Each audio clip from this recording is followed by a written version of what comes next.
Bien, bonjour à tous et bienvenue dans notre vidéo sur les protéines. Aujourd'hui, nous allons parler de la structure des protéines. Alors, quelques petits rappels pour commencer. Les protéines sont composées d'acides aminés. Donc, normalement, si tu te souviens de ton cours de quatrième, un acide aminé, qu'est-ce que c'est? C'est une molécule carbonée qui possède donc deux atomes de carbone dans sa chaîne principale, avec à une extrémité un groupement acide carboxylique avec un oxygène lié doublement et un groupement hydroxyle, et à son autre extrémité un groupement amine, donc lié à un atome de carbone.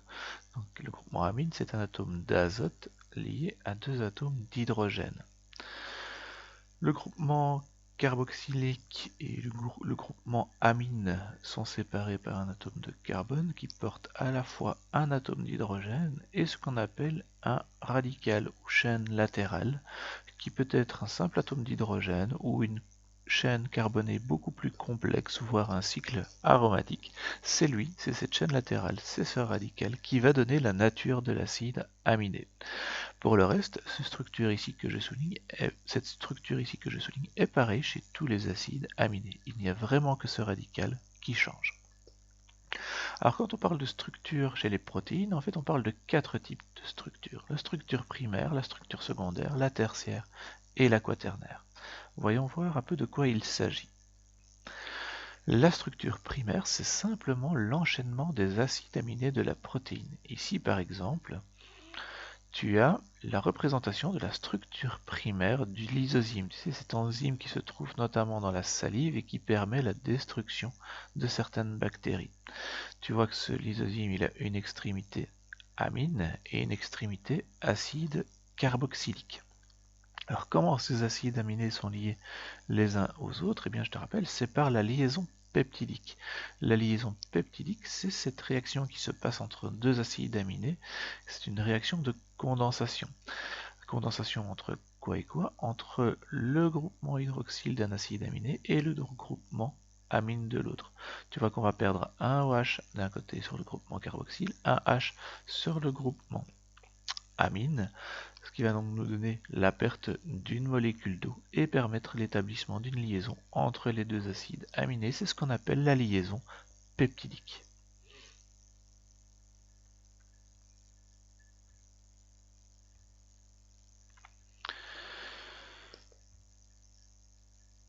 Une fois que les acides aminés sont liés les uns aux autres, ils vont prendre un arrangement spatial qui va s'établir grâce à la formation, à l'établissement de liaisons hydrogène entre les différents acides aminés de la chaîne. Et là, il peut y avoir différents types de structures. Soit la formation d'une hélice alpha. Tu vois qu'entre différents acides aminés, notamment entre l'oxygène d'un groupement carboxyle d'un acide aminé et l'hydrogène d'un groupement amine d'un autre acide aminé, peuvent s'établir ce qu'on appelle des liaisons hydrogènes. En fonction de l'orientation spatiale de ces groupements carboxyle et amine, les liaisons peuvent amener à la formation d'une hélice simple qu'on va appeler l'hélice alpha.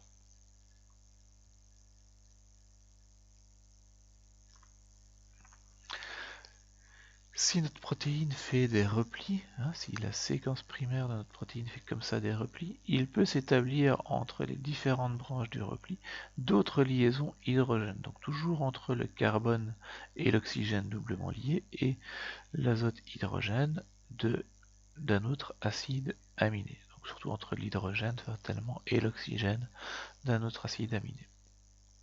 C'est ce qu'on appelle ici des feuillets plissés bêta.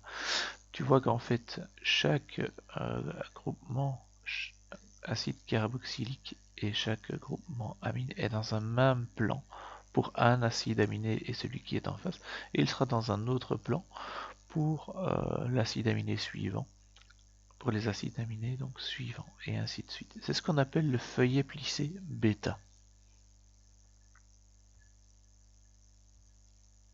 Et il peut aussi y avoir une absence de structure définie, c'est quand aucune liaison hydrogène n'arrive à être établie entre les carbones et les oxygènes, entre les hydrogènes et les oxygènes de deux acides aminés, par exemple, parce qu'ils sont trop loin les uns des autres.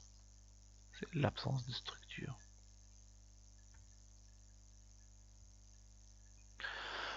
En résumé, on a trois structures différentes qui peuvent être prises par les acides aminés, trois orientations spatiales, soit le feuillet plissé bêta, tu vois, quand la protéine fait un repli, hein, quand la chaîne d'acides aminés passe devant, quand un morceau de la chaîne d'acides aminés passe devant un autre morceau de la chaîne d'acides aminés de la protéine, ça se forme les feuillets plissés bêta.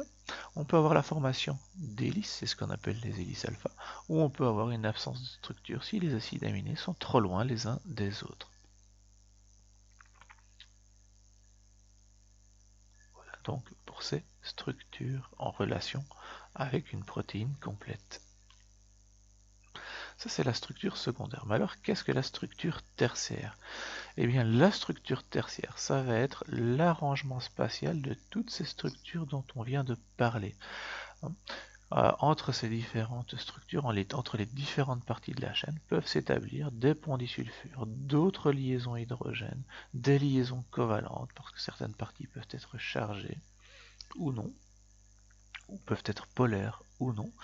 Eh bien, toutes ces interactions, les interactions électrostatiques, vont amener cette chaîne à se replier en 3 dimensions dans l'espace.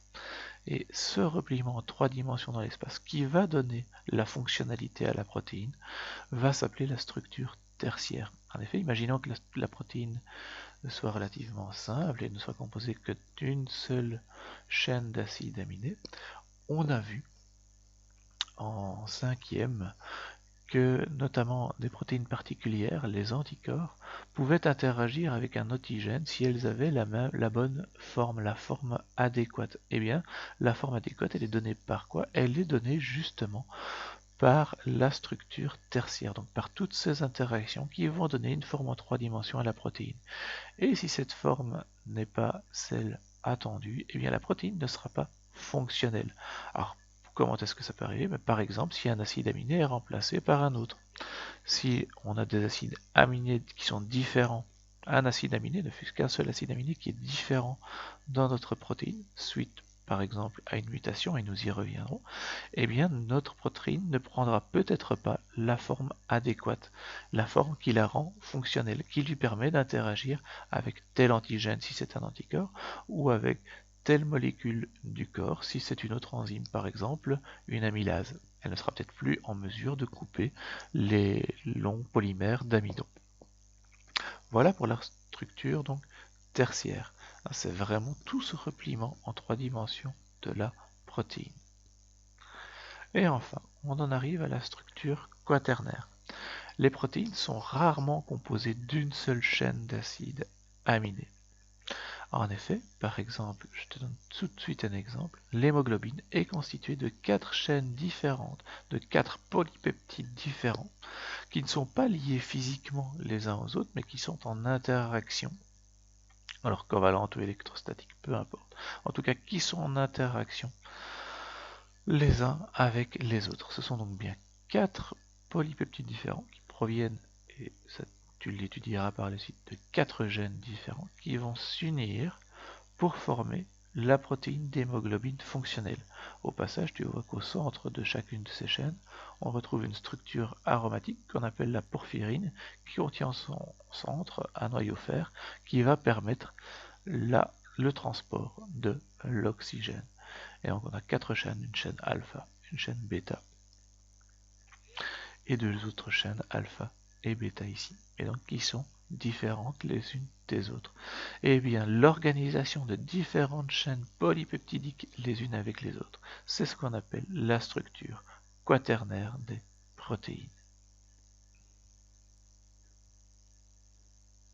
Voilà pour la structure des protéines. Nous nous retrouverons très bientôt pour d'autres vidéos sur la synthèse des protéines. Une très bonne journée, à bientôt.